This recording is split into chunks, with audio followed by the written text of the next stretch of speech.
سعادة الأستاذ سوكجيت جريول مدير التطوير المهني بالمعهد الملكي للعلاقات العامة بإنجلترا Cipr المملكة المتحدة عن التواصل بشكل مستدام وأخلاقي نهج Cipr. Good afternoon everybody. On behalf of the Chartered Institute of Public Relations, I'm absolutely delighted to attend the Arado conference once again. It's amazing that we've had 18 nations represented today. And it's a real pleasure to hear from practitioners, researchers, and obviously yourselves. I need to give a special thanks to Dr. Rania Razak, who invited me, and also to Dr. Al-Katani for the ongoing support Arado has given. It's a key strategic partner with the Chartered Institute of Public Relations. So as a means of introduction, I will go very briefly to summarize what we're currently doing on a global scale, and then to focus on what we're going to be doing going forward with our key strategic partner, Arado. So a means of introduction, I'm Sookjit. I look after all aspects of professional development, qualifications, training, be that face-to-face or virtual. We heard a lot today from excellent speakers talking about the metaverse, talking about AI, so I won't repeat any of that. What I'm going to really focus on today is what we believe business is going to focus on going forward is sustainability, ESG, and net zero. These are the terms that are being used by almost every business. We believe at the CIPR this is going to be the biggest strategic communications priority in the next few years. A colleague of mine earlier mentioned information chaos. It's absolutely true, and that's why I think when you have information chaos, you need some kind of regulation. A professional body like the CIPR ensures people sign up to a right ethical approach to communication. It's absolutely crucial that everyone understands why and what they're doing to ensure authentic two-way communication. So what do we believe at the CIPR? We believe that PR is a force for good. Now more than ever, an authentic two-way communication is needed. It's often said most projects fail not because of resources or technology, that's easy to blame, but of lack of effective communication. Professional communicators provide a lot to business, corporates, and governments. I always say global problems need global solutions. Joined up thinking is what professional communicators can provide. We are a global body. We have members in over 85 nations, and we're also a founder member of the Global Alliance. Yeah. So very briefly, who are we? We're an organization based virtually. We talked a lot about technology today. The CIPR is exclusively virtual. Earlier today, I was attending a board meeting. You couldn't do that many years ago. We also have a key strategic approach to make sure that we raise professional standards. We do this by many ways. We get every member to sign a code of conduct. We talked earlier about how do we know the message is authentic. We're hearing that AI is creating content, but how do you ensure that content is actually authentic and actually correct? So we have lots of member grades, but I won't go into that because of time. But one thing I would stress, we now are working with over 150 global organizations who join us as corporates. And the first thing we asked them, what's your biggest challenge? And they mentioned not just AI, but they mentioned sustainability, communications, environment, and how do you communicate that effectively. What we want companies to avoid is to avoid greenwashing. I'll talk a bit about that a bit later. So I won't go through all the details here, but simply we are looking at ensuring that we are truly global. We want to make sure that everyone in any part of the world can access our qualifications, our training virtually, in person. But the one message that came loud and clear today was the importance of the Arabic language. Why I'm here today is to really announce a new initiative. we will be piloting an excellent course in Arabic where the assessment will be done in Arabic. This will be a first, and it will be launching in April 2023 through Arado. I urge you all, if anything today, to make sure that every one of you speaks to your colleagues to ensure that they are able to go onto this course. We think it's a vital course, and it's what business and governments need. So when you look at PR, we focus everything on PR and professional communication on 3 key areas. What's the ethics behind it?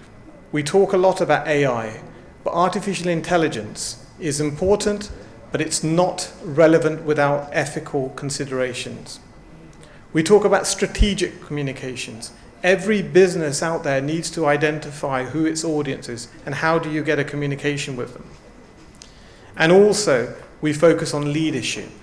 How do you communicate through a crisis? There was often a phrase that in COVID, there was 3 years of digital transformation that took place in 3 months. Overnight, we were training people online, but we really didn't understand what that means. If you try to understand the end user, you have to understand the learners, your colleagues, and this applies to corporates and governments. Again, I won't go into the detail of this, but PR is often seen in the industry of influence. So first and foremost, there's been different stages. Some excellent speakers earlier explained where we are now, but I'll focus on the last one that you'll see on the slide. What is AI-enabled communications? Well, really, it's a deeper way to target audiences, and that's a use of data. There's a problem. There's too much data. There's too many platforms. To understand which one to use is really important. And that's why, to be a strategic communicator, you need to understand what resources are out there and which ones to avoid. So AI is something that's happening all around the world, and I just wanted to stress at this moment in time, the CIPR, we have launched the AI in PR panel. If you go to our website, you'll have access to a 2018 and 2019 resource highlighting the problems, not just the benefits of AI, but the problems, and focused on ethical issues. So I'll talk very briefly about politics. You probably have noticed in the UK we keep changing our Prime Minister. I assume by the end of my talk we'll probably have another Prime Minister. But the key thing here is the phrase we use often: we live in uncertain times. Trust has gone down, and that's in corporations and government. No one knows who to trust. Who do you look to? Professional communicators, people like yourselves in this room. If you are trained and qualified, you will provide solutions to what governments need and what corporations need. I'm going to focus a few minutes on here on terms of sustainability communications. You'll see the screen there with lots of words. That's one of the problems. We have too many terms. Sustainability development goals. We talk about NDCs, carbon neutral, net zero. All of these terms are used interchangeably without people understanding what they mean. So when we look at what we're going to do going forward, we need to make sure that, as you all know, with COP27 happening in Sharm el-Sheikh, we had almost 30,000 individuals here, and that involved businesses, climate activists, and many others. But the key goal is to reduce the emissions. What we've been told by experts, we've got a time period of 8 years to make big changes. It's a ticking clock.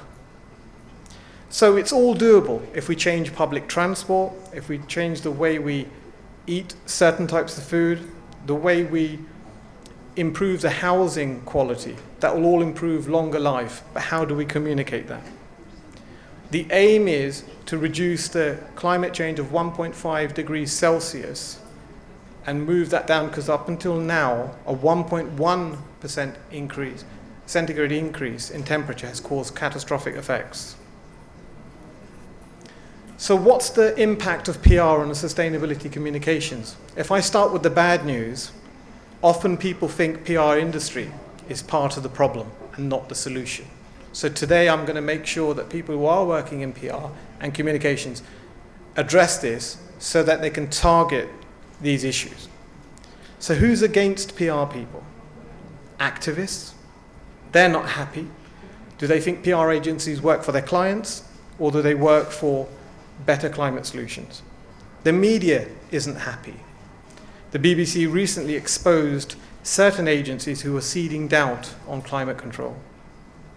The people working in PR, the talent, they're not happy. There's a war on talent.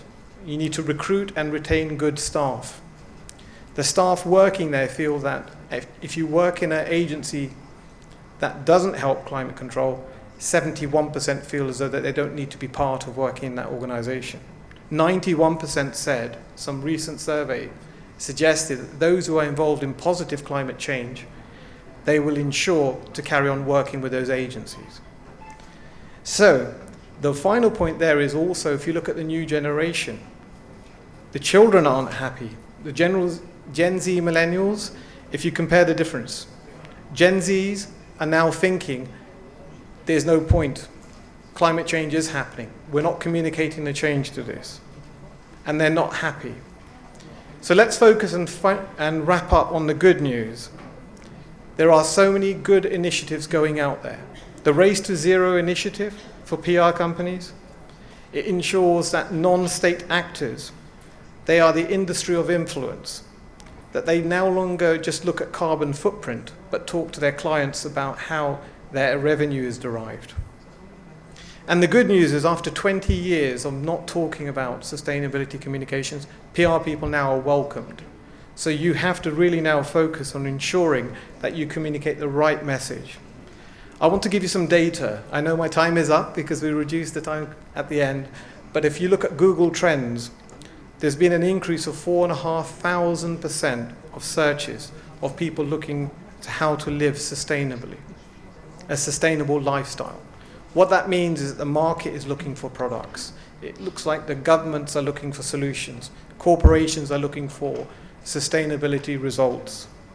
And that's why I would like to end up by saying we must PR the solution and not just communicate the problems.